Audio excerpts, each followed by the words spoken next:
What does flow mean to you? Flow is a state of mind, a state in which a person becomes fully immersed in an effortless and continuous progression.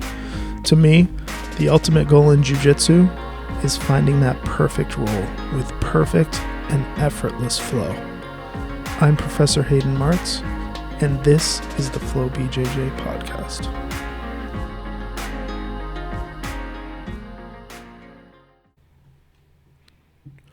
Hello and welcome to the Flow BJJ podcast. Today we are going to talk about how to be a good training partner, and we're also going to discuss the recent Emerald City Invitational from a couple weeks ago. Right up front, let me just tell you, spoiler alert, we are currently watching the ADCC West Coast Trials, so watch out. We may say something that you might not want to hear, so hold off on listening to this if you want to avoid any West Coast Day 1 spoilers. Today I have with me Aiden and Haley. How's it going, guys? What's up, guys? How's it going? I'm good. So today I want to discuss two things. I want to recap the ECI for the people that weren't there. Any of the matches that stood out to you guys. Anything. We'll go over Haley's match. Any behind the scenes stuff we want to share. And then we'll discuss, I've got top 10 reasons or top 10 ways that you can become or be a good teammate. So let's talk about Emerald City. Aiden, you weren't there, but I was able to watch Haley, Meg, and Max Greenberg's matches. Nice. Have you caught up on any of the tournament matches? No, I haven't gotten to. Nice. So first match of the night was Haley. Tell us what was going through your mind and some leading up to it. What were you thinking? So there was this terrifying walk to the warm-up mats. It was a very, very long walk through like several hallways, kind of intimidating, but it was a little weird. Yeah. But it was good. We were very far away from like any spectators. You couldn't really hear anything back there, but there was always, like, when my match started, there was a representative to come in and tell me it's time to walk out. So I was back there warming up with Meg and Austin. I usually warm up with Austin. We got a good sweat in. Miguel was backstage. He was chiming in a little bit, and the Montgomery guys were back there. It was really nice. They had like 3 different areas of warming up. So once I did, I was out, and they called my name to get ready for the walkout. And that was when I started getting a little bit nervous. I had never done a super fight before, but I was very excited as well. We also got called out to basically get ready to go through the curtain, and then right behind the curtain there was like probably another 10-minute wait because I could tell what was happening. They were, Jay and Garrett were giving their intro to the to their production on the flow grappling end of things, but it delayed the start. Didn't start at 5. It started about 10 after, but that was 10 minutes of standing right behind the curtain. Suspense. 10 minutes of suspense. For sure. So for me, I have a couple things, but what did you think as you're coming through the curtain? So I was kind of very stressed out because they called me to come through the curtain, and there's like 2 layers of curtains. And so behind the second layer, you can't see me. And then behind the first one, you can like see through it on the TV. So it didn't look the best, in my opinion. But they called me to come out, and then my music hadn't started yet. And I was like, do I walk out now, or do I wait until my music starts? And you could like see me behind the curtain. But once my music starts and I walked out, Meg and my dad were behind me. And I was walking to my corner. And then I didn't even know it, but Tom jumps right in behind us, and I didn't know it until I had turned around, and I was like, oh my God, okay, Tom's here. So yeah, that was surprising. I wasn't sure if he was going to be in my corner or not, and very happy that he was. It's just, I was very surprised in the moment. I wasn't expecting, because I hadn't seen him until that exact moment. Well, I was probably just as surprised as you were, because you're walking out halfway to the mats. I'm like 6 or 8 feet behind you. I get about halfway to the mats, and then I feel this like slap on the side of my arm, and then I hear bro, I got here just in time. So he literally like walked through the crowd and right out onto coaching. And then there was one coach's chair in the corner. So Tom turns around, grabs a chair from the VIP table, puts it right next to mine for coaching. It was great. Boss level move right there. I mean, no one's going to tell him no. So. So tell us about the match itself. Like, how do you think it went early on?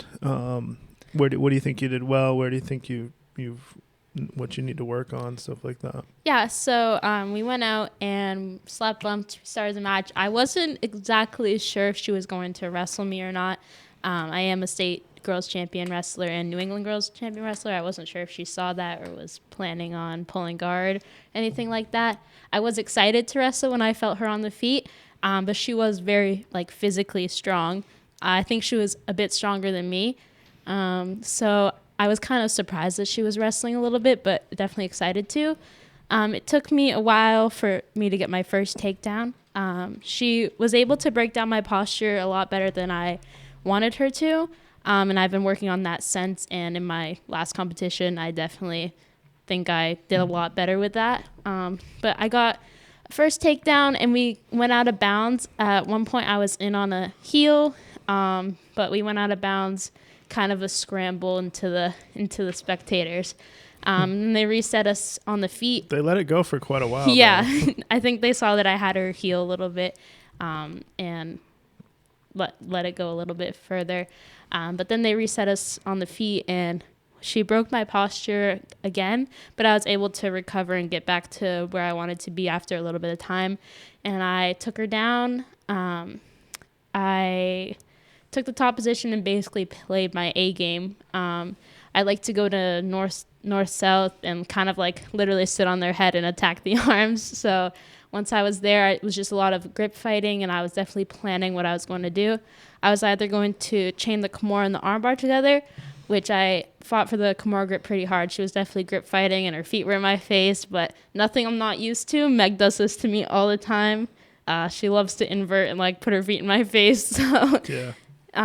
And then once I finally did get the Kimura grip, I fell back on the arm, and then I heard Tom yell, "She needs to fight the hands." And so I did, and then I ended up with the finish. Yeah. But I think there's not much time left. I'm not sure how much was left. For the record, that was me yelling, "Fight the hands." Oh. Maybe Tom too. But it was so manly. She's like, it couldn't have been anyone else but Tom. Right? So I feel like there was a couple points where Tom and I were a little bit concerned because you got kind of, I don't want to call it high, but actually low towards her legs when you were in the north-south position, which was a little bit concerning, but you were able to back up and start to pin the near side arm and work on the far side arm. Tom wanted you going after just the Kimura and maintaining top, but we know your ability to chain the Kimura to that arm bar, and obviously a nice finish, so it was really good. And all we had been working on the previous 2 weeks were arm bar finishes and grip breaks, so it made sense for you in your head to go for the arm bar. Yeah, I felt that she was very strong, pulling her hands to her chest and setting up, finally getting the Kimura grip. I just felt very comfortable. I felt like I was going to get the finish. I remember I fell back and her hands were still gripped together, and I was like, okay, if I finish this now, I win. So I went after it as hard as I possibly could have. Until I rewatched it on Flow Grappling later that night and the next day, I didn't realize how little time was actually left. There was 40 seconds maybe left in the match, which I didn't realize. At some point in either yours or Meg's match, Tom asked me how much time was left in the match. And I'm looking around for a timer. I don't know. He's like, bro, you got to keep a timer going. Which I don't feel as bad, because if you have listened to Miguel's Tapping In podcast, he did the exact same thing. He usually always keeps a timer, but the first DCI he coached, there was a visible timer for the coaches, so he didn't bring a timer with him. and then ran into the exact same thing as me this time. Yeah, I think I saw when Miguel was coaching, Tom was next to him, but I think I saw him either coaching Max or Victor, but he like pulled out his watch on his wrist, and I think he's at the timer right on there, which is like very nice. I'm absolutely going to do that from now on. It's especially if it's a tournament where you can't easily see the clock. Grappling Industries, things like that is pretty good because you can see it, but the Good Fight, other places like that won't have a visible timer, so it's important to have one, especially if you're coaching. And especially if there's going to be an overtime round after that. Right. Oh, yeah, that's a good point, yeah. You need to keep track, ride time and stuff. Yeah. So second match, you said you've watched the Max Greenberg match. Crazy match. That's probably the fastest paced match I recall ever. He's got the nickname the walking highlight reel now from this match, and it couldn't be more true. Hats off to, I forget the guy's name he went against, but holy cow, like getting out of those fully locked on submissions and just grinding it out, because there was multiple times I thought the match was over. Early, middle, late. Especially the leg locks he had. Or the fully extended arm bars over the hip. Yeah. That was terrifying. And I was covering my mouth watching. I was like, he's going to break his arm. Yeah, for anybody that has not seen that match, you need to absolutely go watch that match. It's two of probably the toughest blue belts that I've ever seen. Like, just the pace and everything was just like lightning. So let's talk about Meg's match. I'm sure we've all watched that multiple times. Yes. So, the most stressful match I've ever watched. I've never been more stressed out watching her compete than I was. So lead up to the match, behind the scenes, we Haley and Meg were warming up, getting a pretty good sweat on, and as they rolled up into the corner, knocked over Bert's gallon jug of electrolyte water. Yeah. Spilled half of it everywhere. Yeah. Dumped at least half a gallon of water on the carpet. Apologies, Bert, if you're listening. I'm very sorry for that. I rushed over, and somebody grabbed it right before I did, and Miguel was like, "Hayden, I knew you weren't picking it up and risking getting that on your Jordans." He's like, I know. So again, it's like a half a mile walk from the warm-up area, which is like pitch dark. Yeah. Nice. You walk through at least 2 kitchens and a hallway, almost the outside of the Showboat Hotel, and then you come back into the Showboat room, that was a carousel room. Yeah, the carousel room. So Meg was up, same thing. We walked through the curtain. Tom caught us right away, helped us coach that match. We had a plan. The person Meg went against was a high school wrestler, so for months we had been drilling, getting connection from the feet, and then immediately sitting to guard, which I feel like immediately frustrated Meg's opponent, being a high school wrestler, expecting. I think it definitely did. Oh yeah. So Meg pulls guard right away, and then right away, her opponent dives in on a front headlock, rolling to bottom position, and Meg's in like a half guard sort of pass, but not really. It was not super tight, but it was tight enough to control Meg's posture, and then Meg finally worked her, got her head free, got to top half guard, and then she wasn't free for 5 seconds before she dove back in on something. It was even tighter. Yeah, the second one was extremely tight, Meg says. Yeah. And she started locking up into a 3-point like anaconda kind of position. Yep. On the first one, the first choke setup, Tom didn't say much, and then the second one, Tom's like, as soon as Hannah locked it up, Tom goes, "Oh shit, that looks tight." Yeah. But I felt okay once Meg got to her back, because she's not going to get finished with that anaconda darce, any 3-point choke when she's flat on her back like that. It's very unlikely she's going to get finished. And their hips were as far away as you could ever possibly imagine. It was like a north-south anaconda kind of position, which is the worst possible finishing position you could be in for an anaconda. Yeah. It was a good control, but she didn't change her angle after No. she locked it up. As soon as it switched from an arm-in guillotine, which is what it really was early on, to a anaconda or darce, I forget which it was. I felt okay in that position for Meg, and then from there it was pretty much lights out after that. Meg hit a beautiful inversion from bottom north-south to taking the back, which was incredible. If you haven't seen it, you got to find me and I'll show it to you. If you train at Flow and you train with Meg, chances are she has probably done this to you, where she takes the back when you're in a dominant position, especially in north-south, and that's exactly what she did at Emerald City. What I do to prevent Meg from doing this is controlling her hips, so there's a little secret for you, but You've got to control the inside position. yeah. For sure. And like she just took the back, and from there I was like, yeah, this is her game. And as soon as she took the back, she went into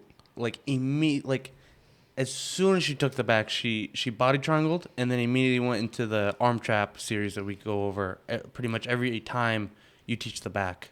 Yeah. It was picture perfect. Yeah, absolutely. Step by step. I feel like I teach that particular series almost too often, but it's so important for finishing. So she inverts, takes the back, immediately body triangles, and sets up a seatbelt, traps the top side arm, moves from body triangle to arm trap, and then from there it's rear naked choke, and it's pretty much And it over. was an immediate finish. Locked up as soon as she locked her arms around her neck, the girl tapped. She didn't even pull her elbow or anything. It was just like she was so demoralized by that moment that she tapped without feeling any pressure at all. Yeah, I feel like that it partially was the demoralizing part of missing the choke early on. I mean, Like, she was attacking the choke for about 2 minutes, probably. And going from an extremely dominant position to getting your back taken in a way you're probably not used to, you are like, okay, this is not good. well, just the adrenaline of having what you think or hope is a finish, you're going to squeeze that with everything you have, especially if you're not super experienced at a high level. You that's your chance. You're going to go after it. And I feel like that she may have burned out her arms, and then from there it was definitely over. It's almost like when I saw Megan Haley fight, it's almost like they were teaching the spectators and their opponents a lesson. Like, you guys can get as many submission attempts as you want, but you don't control and finish it. Like, as soon as we get our submission attempts, we control them, and then we finish it, and it's like. Well, that's something that perfect. I really try to drive home with all of you guys. It's like it's really hard to finish in competition. Like, I mean, you have an inside heel hook, and you can make up for some sloppy technique because it's such a dominant finish, but terrifying as well. Right. The risk for not tapping is so high that people tap even to poor technique. But if you're looking at Kimuras or arm locks or chokes and your technique is not perfect, it's not going to work. And even more so than that, your control of the particular position that you're applying the submission in, whether that is the back or the mount or side control or whatever it is, you've got to be positionally dominant before you can apply the submission, because if you can't control where they are, they're going to escape the position and then the submission. There goes Benji Silva off onto the scorer's table. Yeah. So, any other matches you guys want to talk about from ECI before we get into this top 10 list? Did you guys want to talk about Victor's match? I didn't get to see much of that because I think Meg had just fought and we were doing something. I saw some of it, and I saw it on the replay. I saw some of it in person, and then I watched it on the replay. And I will say that while he didn't come home with the win, he looked phenomenal. He did a lot of things really, really well. Didn't make mistakes. When it comes right down to it, EBI rules can be very unforgiving. Yes. When you get to the overtime, he lost by just a few seconds of ride time.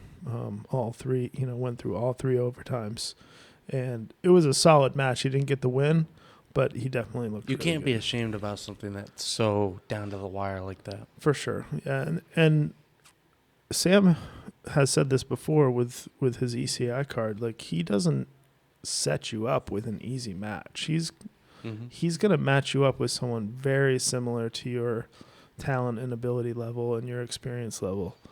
He has no interest in giving you an easy match just to give you an easy match. Yeah, he doesn't. He's not. Just because he's in our affiliation doesn't mean he's giving us the easy matches. He's probably giving us harder matches. Yep.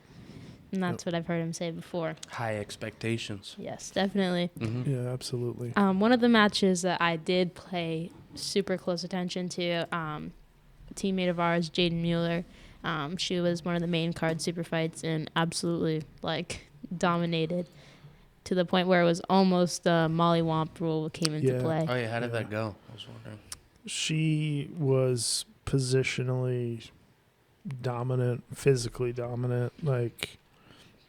She's in such good physical shape for fighting at 145 or 150. She looks much, much bigger than that, and she looked really strong. I felt like the match, to a certain extent, went wherever she wanted it to go. Mm-hmm. The only mistake, and not even a mistake that she made, but late in the match, Chrissy Briggs got out of whatever Jaden had and got in on a leg a couple different times, and that's the only thing that prevented it from being a mollywomp, honestly. Mm-hmm.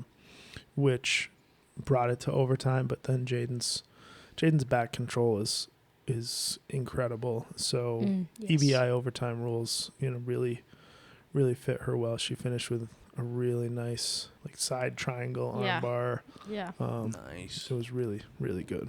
Really good showing for her, for sure. She controlled the back for the entire round both times prior, I believe, and then finished in the third ECI overtime round. Because Tom was I heard him coaching. He was wait, don't go for the sub until I tell you to.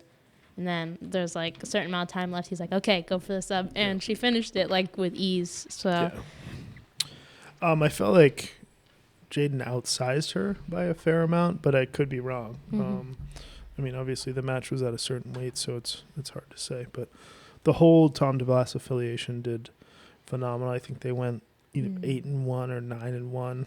Bert had a really nice win in overtime. He had a super tough competitor, and Bert puts on a pace very similar to Max, and that went all the way through overtime, and he dominated the overtime rounds with ride time for sure. What's it like going into these are the biggest matches of your life for now, and what's it like going in and knowing that you have Montgomery and Ocean County, that whole family supporting you? You have a whole crowd supporting you essentially. It's very, very nice to go in and almost feel like you have a home crowd, even though we probably drove 10 hours to be there, yet we still have this family that is in the crowds cheering for me. It's not like I'm going there and the only people is my mom and my dad and Meg. Oh, dude, it felt like there was an army backing us up. Yeah. It was pretty damn cool. It was really cool. It didn't matter where you turned, you saw a familiar face from the Tom DeBlas Association. And even when I was warming up, the Tom DeBlas affiliation took over this mat, and that was our warm-up mat. We were backstage. Yeah. We were backstage. Meg and I are warming up. I'm with Austin. We're rolling all over the place, knocking over Bert's Pedialyte. Miguel's yelling some stuff at me. He's yeah, show him what you got, Haley. This is yours. I'm yes. Definitely hyped us up, I feel sure. It I think it helped reduce the nerves a little bit too, to have so many people around. There's the pressure of performing, but also knowing all these people have your back feels good. Especially on the drive down, Tom reached out to us. He was how you feeling?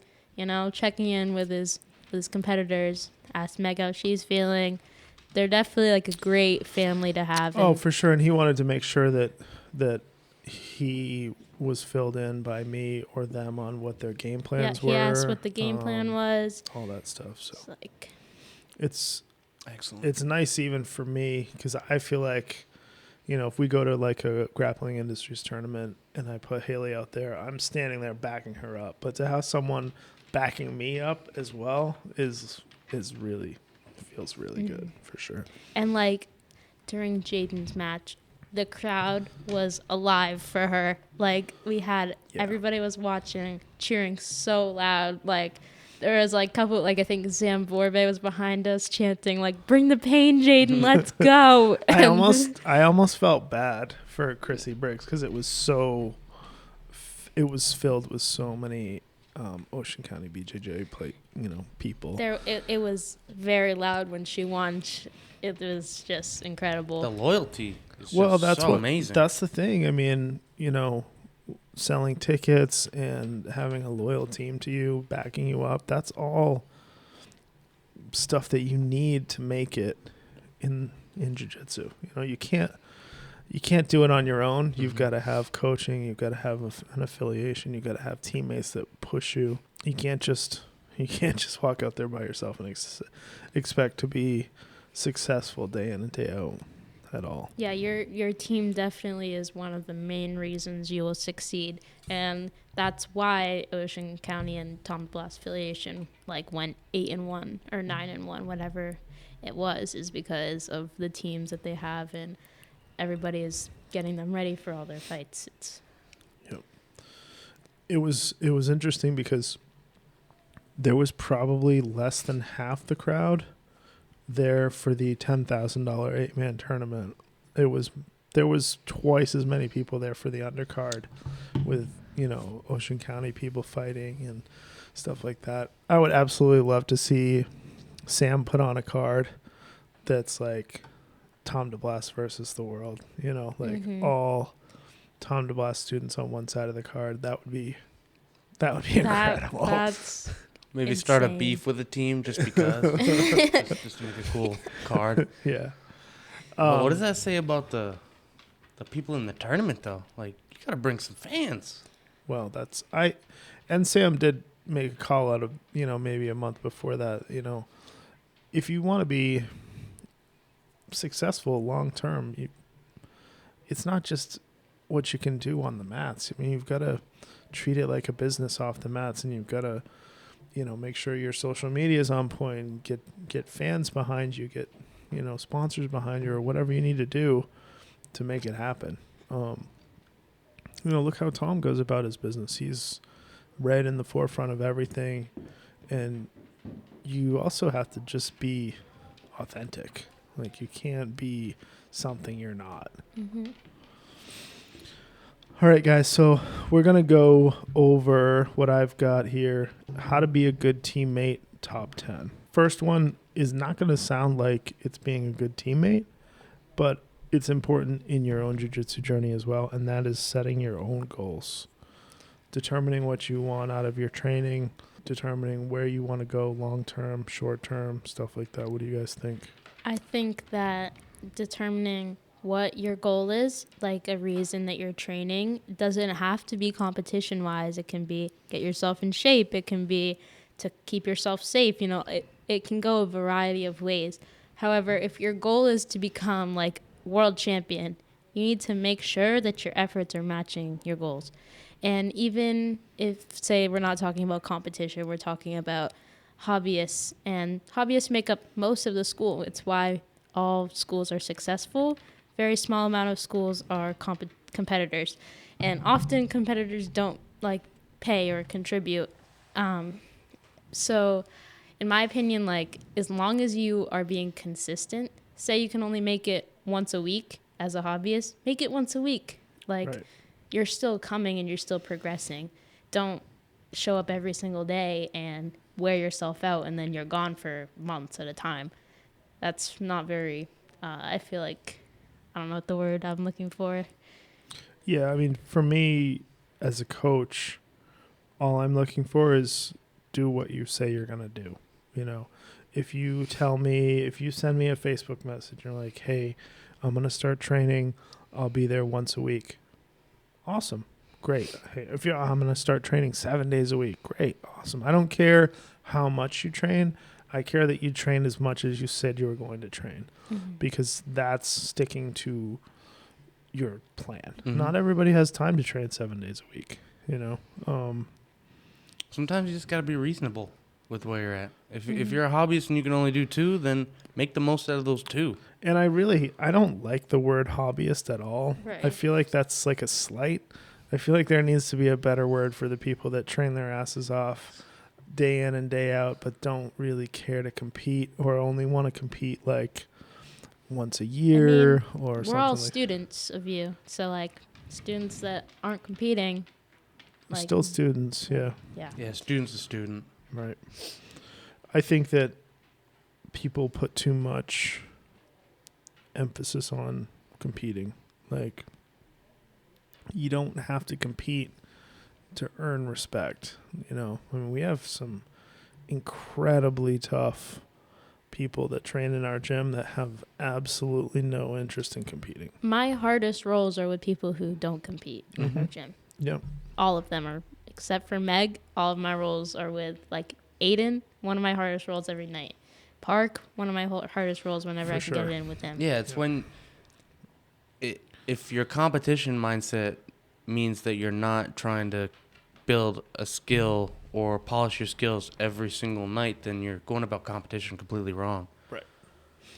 Well, I think that there's plenty of people that don't want to compete, and I don't even care what your reason for not wanting to compete is. You don't even have to have a good reason. You can just say, I don't want to go through it. That's totally fine. Most people have a good reason why they don't want to compete. It's absolutely not necessary. But if you want to, you have to prepare properly to do it, for sure. It would be disrespectful to your opponent if you didn't prepare optimally for that match. Yeah. Definitely. So number 2 I have on the list is listen to the goals of others and help them however you can. Mm-hmm. Yeah, so as a competitor with pretty high goals for myself in the future, I want pretty hard rolls. But obviously if I'm rolling with like somebody who isn't competing all the time, or like maybe a female who recently started training who like is kind of seeing if she likes it, or not, like, I don't know, kind of timid, obviously I'm not going to train at competition speed with that individual. Right. So knowing your training partners and how hard you can push them or how light you should go is very, very important, in my opinion. And maybe you just like change how you go about a roll with someone that's, say, brand new. If you're still trying to keep that competition mindset, then perhaps you put yourself in awful, terrible positions the whole time. Right. You can get just as tough work out of training with everyone if you get creative. Size doesn't matter. Belt rank doesn't matter. If you want to work your jiu-jitsu, you can find ways to do that. You can be a high-level purple belt and put yourself in bottom side control under a big, strong white belt who might not know nearly as much as you, but it's going to be really tough to get out. And you can get, progress that way. Even if, like, let's say positions don't work for you, like, I'm just going to keep getting out of your side control because it's that bad, then start them out in a fully locked in rear naked choke. You can get that creative. You can get that deep. Yep. Yeah, 100%. So number 3 on the list, understand the importance of a size and strength difference. So I feel like when you're brand new, you may be going against somebody who's half as big as you. But you don't even realize it because you're kind of just going 100 miles an hour and you're new to jiu-jitsu. But in order to be a good training partner long term, I feel like you need to try to match size and strength the best you can. Also, people might not even want to roll with you if you're like training incorrectly with them, if that makes sense. If you're going at 100 miles an hour with smaller people, they're not going to be looking for you for a role. Yeah. Well, that goes into the fourth one I have on the list, so we'll talk about these at the same time. But match the pace and intensity of your training partner. That goes right along with size and strength. Not everybody is looking to go full comp speed. In fact, I would say most people are not looking to go that speed. Yep. Definitely. Sorry, we keep looking at the TV. ADCC trials. For me, as a next one on the list, for me as a professor of a school, it's be a student that comes to class focused and ready to learn. I'm putting in, a lot of time each week to prepare what I'm going to teach, to prepare how we're going to run drills, to basically make our team the best possible team it can be. And if you come to class not ready to learn, then that's a waste of my time, quite frankly. Waste of your time, waste of your money being spent monthly to even come and train here. So Right. Yeah. There's time for socializing. We have stretching before class starts, and we have casual time at the very end of class when everyone's getting dressed and everyone's pretty exhausted. Yep. Those are our times to kind of hang out. Yep. But in the middle of that, there's you're taking a class. It's a class. Right. So treat it like you're taking a class. See, when I went to Tom's school and trained down there, super professional. Everybody knew exactly what they were supposed to do. It usually starts out with some hand fighting. Tom usually doesn't even say go. They just start hand fighting when it hits a certain time. And then he'll be like, okay, well, we'll do singles now, doubles, whatever, just getting warmed up. And then technique, it's pin drop quiet, and everybody is drilling. Like after he's done teaching, everybody goes to practice it. It's back and forth until he says, okay, let's learn the next thing. Right. And I think that's how it should always be. I know Meg and I, whenever we're partners, we are doing the technique until the next thing is taught. And I think that more people should be doing that. That's number 6 on my list, and I have big asterisk next to each side of it, and that's drill until you're told to stop drilling. Don't stop practicing the move until I call people back to the center. Practicing a move. That probably frustrates me, quite frankly, more than anything else during a class. If you're stuck at work and you're late for class, that's fine. I understand that. If you have 5 minutes to drill a move and you drill it for 2.5 minutes and then sit there for the other 2.5, that pisses me off. Yeah, when I get stuck in that kind of situation, I'm just thinking in my head, like, are you tired, or does your neck hurt too much, or like what's going on? If you're injured, that's one thing. If you're injured, okay, let me know ahead of time that you're injured. First of all, hey professor, my neck's really jacked up, so if you're teaching something with the neck, I'm only gonna be able to wrap it a couple times. That's fine. But if you are fully healthy and you're at class to learn, you're paying the membership fees per month to learn, and you're only drilling for half the amount of time that I give you to drill, then why are you there? It's a waste of your time. Especially if, say, we're teaching a technique you don't usually hit in live rolling, or you're a white belt and you've never seen this before, or you've seen it a couple times, you're not that good at it. Drilling a move 3 times is not going to make you able to hit it in live rolling. You need to be able to stay in that move for as long as humanly possible, because Lord knows when you get in a roll, you're only going to get 10 seconds in that specific move. Right. And if you're not sharp with it, then you're not going to get to keep it. Right. So you should be using all your time as humanly possible to work on that move. And if you're bored by your partner, giving 10% resistance, and you're just hitting, say, a Kimura over and over, tell them to up the resistance to 50%, 60%, 80% until you've got it and you have it, and you still probably don't have it as good as you think you do. That's something I definitely recommend. Like, I think a lot of the time we go back and forth just doing the technique slowly, no resistance. If you get it down, Then you can be like, okay, do you want to add resistance? Training partner says yes. Now we're not as bored anymore. So, You know what else? Now we have started doing live drilling, okay, where we start in the position where we've done the technique. I see a lot of high-paced, full of anxiety and intensity rolling when we're doing this live drilling. That's great, but if you're so amped up that you're not focusing on working on those techniques that we just went over, what's the point in us doing the live drilling? Right. We just had I taught 2 guard passes on Thursday, and then we did guard, standing passing versus seated guard, and I saw a whole bunch of other stuff that didn't really even look like jiu-jitsu.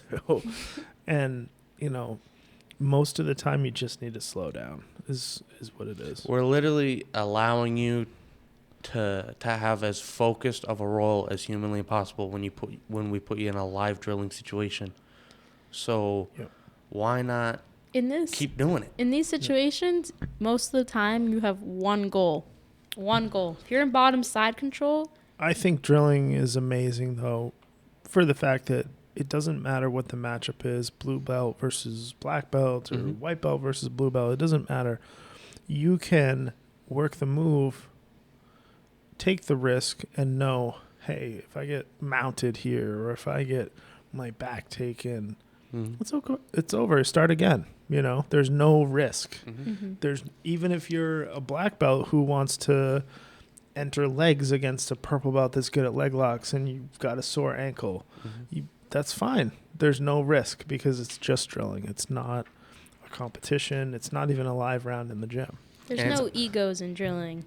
You can't have one. And that's really why I tried to, really institute more and more drilling, which I had concerns that people wouldn't like it, but it's really been the opposite. I feel like people have really taken to enjoy the drilling. Man, for new people, it is so amazing because, you get taught something specific, and sometimes it's so specific that you aren't able to get it in your next 10 rolls.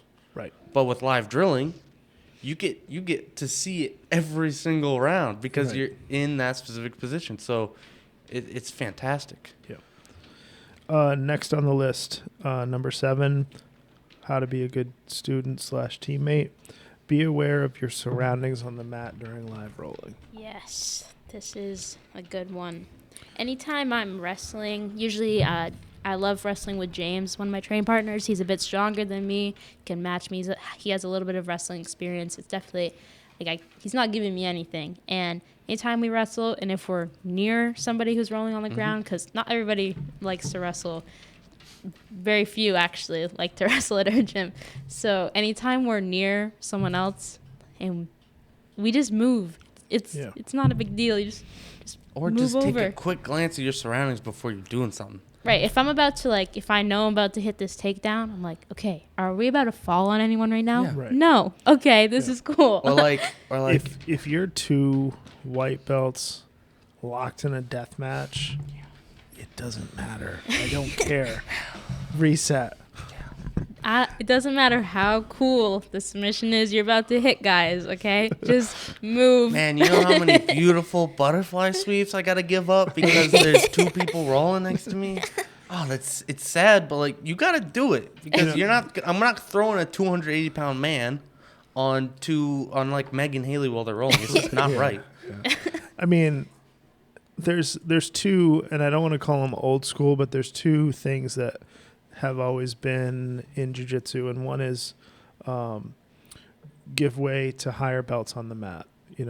That's something that I feel like we keep going and have instituted in our gym. And the other one is don't ask a higher belt to roll. I don't feel like that's as important. I feel like that everyone should be able to roll with everyone. That being said, I feel like if you do not feel like rolling with a particular person that asks you to roll, simply say no. They will have to take maybe you're just tired. maybe you just went 3 death rounds in a row and you need to grab some water, or maybe that person needs to check themselves and they're not a good training partner for you. Either one is fine. But I don't not want people to ask me to roll, you know. That being said, the other one that I do feel like needs to be a hard, fast rule instituted is if you roll up next to 2 higher belts, move out of the way, you know. I think it was yesterday or maybe Thursday night. I was rolling with Kevin. We're the only 2 black belts in the academy. Yeah. And I literally had somebody like against my calf. I could feel their head and shoulders against my calf for 4 or 5 times. They bumped into my leg until I'm just like slapping my leg against their shoulder. Like, guys, I know whoever's in your match right now is not a black belt, and there's 2 black belts going pretty hard right now. So you need to move out of the way. I mean, it is your Earn your academy spot. as well, so I would move out of your way. Regardless, you know, it's time on the mat, and it's just a respect thing. You know, it doesn't matter who you are. If you've been training a long time, you put a lot of time in. You've got, you know, 2 blue or purple belts going, and the technique is going really well. And you've got 2 crazy white belts going after each other. They can move out of the way. That's fine. That being said, I've moved out of the way plenty of times for lower belts that I see and recognize that are having a technical role and they're in a spot. I'll absolutely move. It's not a big deal. It's not even a respect thing. It's just like a safety thing. Like anytime we're rolling around and bodies are falling, like you this needs to be a nice controlled space. You know, you can't have 4 people touching each other when we're all trying to hurt each other, you know? Right. It doesn't matter if you're a high belt or not. You should just be staying in your bubble. You should not be entering other people's bubble. Yep. Mm-hmm. All right, number 8. I've got one word here listed. Flow. Learn how to flow roll. Yeah. It will help you be a good training partner. It is the name of the school, so you should probably learn how to do it. Just so everyone knows. I feel like we may need to try that at some point one of these nights. Like, just flow. Like, the only way I can explain it is to literally try to get in as many positions as you possibly can during a round. And as smoothly as you possibly can. Yep. You should just post videos of Tom rolling with Sean or Jaden. Yep. I think And they can Tom get a Or nice Cam idea. even. Or Cam, Yep. Tom is like, I feel like when you watch him rolling, he's just so technical, and it looks like a flow roll even if he's competing. Like, I have, when Alex and I flow roll, actually, there is no one in our academy that when they're giving 100% to me makes me more tired than when Alex and I flow roll, because we both have the same goal of we're probably going to get in 500 positions over the course of the 5 minutes, you know, and that's going to be a lot more tiring than whatever match someone throws at you, you know. yeah. So number 9 on the list, match the strength of smaller training partners and keep moving. So you're a big, strong guy. You're going against someone like a Meg or Kyle or any of the, you know, anyone smaller than you, really. I'm not saying go easy on them because these people are tough, but keep things moving. Like if you find yourself just pinning a person who is 60 pounds smaller than you, like, let's keep the round moving, transition to new places, you know, look for openings for submissions, stuff like that. If you're in side control and you look down at your arms and you're shaking because you're using so much strength, you should dial it back a little bit. If you're shaking at all during any roll, you're probably you probably need to check yourself a little bit. It's a little concerning. But my favorite roll, I gotta say, is Kyle. and he is so much smaller than me, so much more technical, and he's a higher belt. But he never stops moving. You don't stop moving the whole time. I absolutely love rolling with 50,000 I agree positions. with that. One round. It's amazing. He also, I mean, I love my arm bars, and anytime I go for an arm bar, most of the time he's able to figure out a way to get out of it or prevent it from happening in the first place. Yep. He's very good at moving through positions. Like if I'm attacking, he's defending, he's re-attacking. I love rolling with Kyle. One of my favorites. I would say if you're a guy and you're over 200, work your guard as much as you possibly can, especially if you're against a smaller person. There's nothing more tiring than having a 140-pound guy trying to aggressively pass your guard, because there's no strength advantage anymore, and there's a lack of mobility that you've got to make up for with technique, and that's the spot you can get better. Or just stand up and pass every time if you're gonna be on top. Right. Now, because anything involving knees on the ground when you're guard passing is usually a pressure pass. So, if you can take that out of the equation as much as possible, stand up and pass, then you're going to be able to build a much better standing game, but also you're going to give your opponent way less pressure and pain if they're much smaller than you. For sure. The way that I guard pass is always from the feet and is the most successful in my opinion. I originally, like when I was, I don't know how old, probably like 15 years old, Miguel Benitez from Montgomery Brazilian Jiu-Jitsu came and did a seminar. And I think it was in the gi maybe, and it was revolving around guard passing. Or maybe I was like in a live roll and he was like, okay, do this. And he told me something. He was like, pass from the feet. And I hadn't heard it that much before. I was pretty young, but he's very adamant about passing from the feet. And as soon as I started doing it, I was like, oh my word, this is crazy. And ever since, my guard passing is one of the best parts of my game, passing from the feet. I cannot recommend it enough. It is very As a guard passer, you have to be able to do both. Definitely. But you have to understand that guard passing from the knees is going to involve like tight waists and pinning the legs and stuff like that. And you can't just have an entire game based around that, because eventually people are going to learn how to counter that.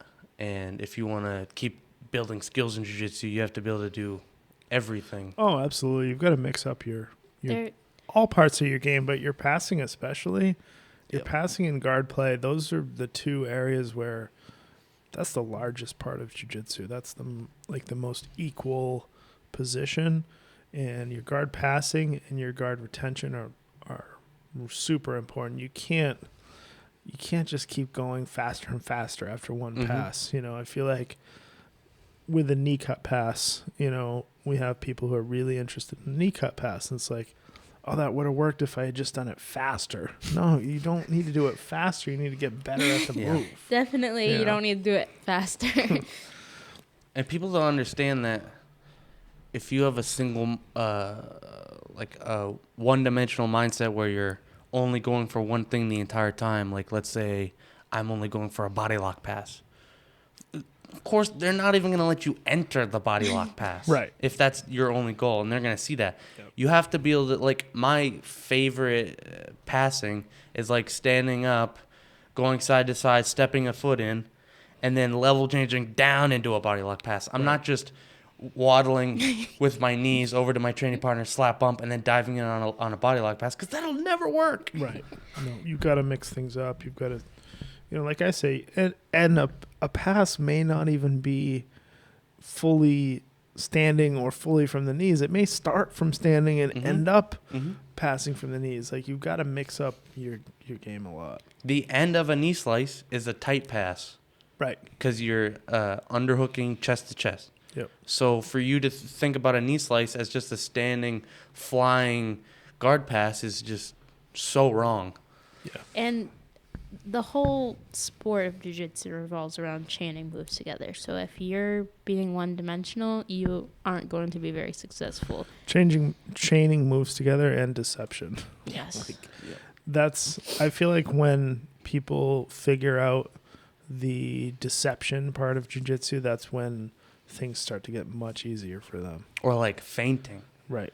People, man, all some of the best seminars I've gone to, they always bring up the point of like fainting, whether it's fainting up at the head, like harassing the head and going down to the legs to say double leg someone, or fainting with like outside passing, like stepping around the legs to spear a leg on the inside. Yeah. Fainting. I do that a lot. It's very effective. It's no different than any other sport. Oh, yeah, You play football and you're a running back. You play basketball and you're a point guard. It's the same exact concept. It's not like it's some new revolutionary thing. You got to fake the other person out. Yeah. Make them think that you're going for something when you're really going for something else. Mm-hmm. All right, so last one on the list, guys, and then we'll wrap this up.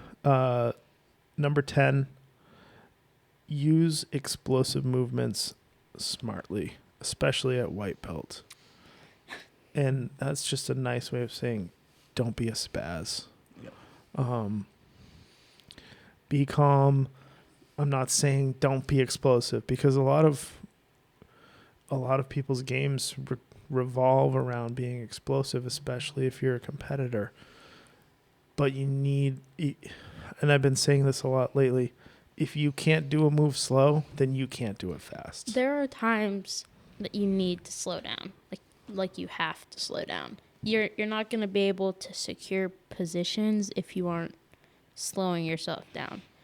Like most tournaments around here, even if you are a competitor, they revolve around points. So if you're exploding through positions, you're passing the guard, you're going to north-south, the guy escapes, and then you guys are back on the feet, he stands up, you just scored no points. Right. Because you didn't secure any positions. So also, like, for the competitors, you need to play to your rule set. If it's a points tournament, secure the positions. In the gym, slow yourself down when you're... When I think of an explosion, when I think of an explosive movement, what doesn't come to mind is control. Right. And what's the whole goal in jiu-jitsu is to be controlled and then submit them. And if you know me, I'm not teaching explosive movements. No. I am the epitome of controlling type of jiu-jitsu. Grind out the position, expose a limb, don't give it back, expose the neck. Explosive movements is not any part of that. Yeah. Are there some explosive movements that you should have in your game? Absolutely. Especially if you're, a small to mid-sized competitor, you're going to need explosive movements here and there. But you need to be smart about those. And you need to use them against people. Like Tom says, save your toughest training for the people that have similar goals to you. Mm-hmm. If you're going against, a blue belt who is, I hate the word hobbyist, but if you're going against a blue belt who's just there to train once a week, train twice a week, be a hobbyist, get a little better, stay in shape, that's not the person to use your explosive movement that you haven't tested out yet. That person isn't showing up to the gym for you to explode and injure them. Right. That's definitely not what they're showing up for. So yeah, the next Flow BJJ podcast episode is going to be longevity in jiu-jitsu. So we're going to discuss a lot of that stuff too. So, but explosive movements, that's a perfect way not to have longevity in jiu-jitsu. Man, think about some of the best jiu-jitsu practitioners, how they move. It never looks like if they're standing the whole time, it can look like a crazy scrap, but most of the time when they're on the ground, you don't see a lot of explosive movements. You see a lot of pain and slow suffering. Right. You see a lot of that, but you don't see them just jumping over guards and stuff because a lot of the time it just doesn't work. The thing that and to bring back football again is every once in a while you watch football and you see a highlight reel of this guy with the ball and he jumps over like someone trying to tackle him, right? And it looks cool, but that's not something they teach, because the problem is as soon as your feet leave the ground, you no longer are in control. Mm-hmm. You're stuck in the air until you come back down, and you don't know what they're going to do. Like, maybe you just started your jump and realized, oh no, he's coming right at the spot I'm jumping into. It's too late. You can't change direction if your feet are not on the ground. It's just like jiu-jitsu. If your limbs are not connected to the person, they're not on the ground, you can't change direction when you need to. And I mean, if any of you guys watch Gordon Ryan versus Jacob Couch, you can see that match is probably the epitome of controlling your opponent. Like, Gordon was smothering Jacob Couch out for a very long amount of time. He wasn't just like jumping back and forth from side control to side control, jumping on arm bars and stuff. He was just slowly crushing the person. You know where explosions fit in? They fit into striking, where you're throwing something really hard at someone's face. Kinetic energy. Yeah. You know where that isn't used at all? Isn't jiu-jitsu. You know how you get DQ'd in jiu-jitsu? By using kinetic energy, by slapping someone or punching someone. Yeah.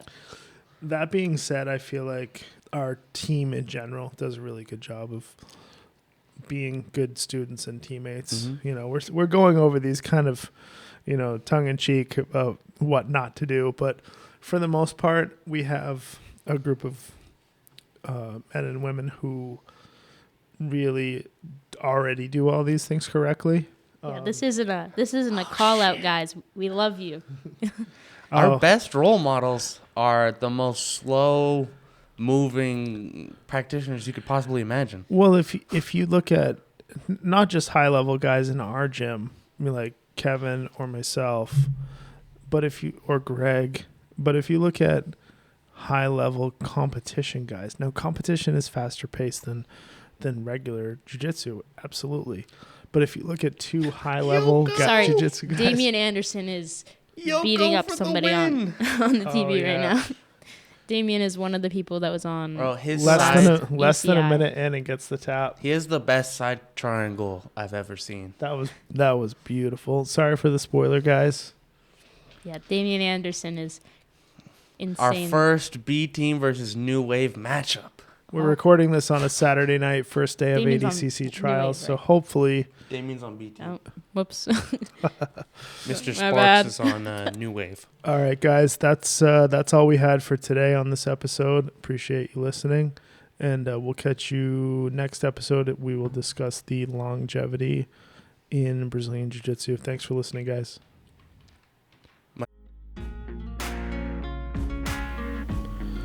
Remember, you don't need to move fast. You simply need to move forward. Life presents all of us different obstacles. It's easy to give up. However, get up, smile, and put one foot in front of the other. Everything works out. I promise you. Tom DeBlas.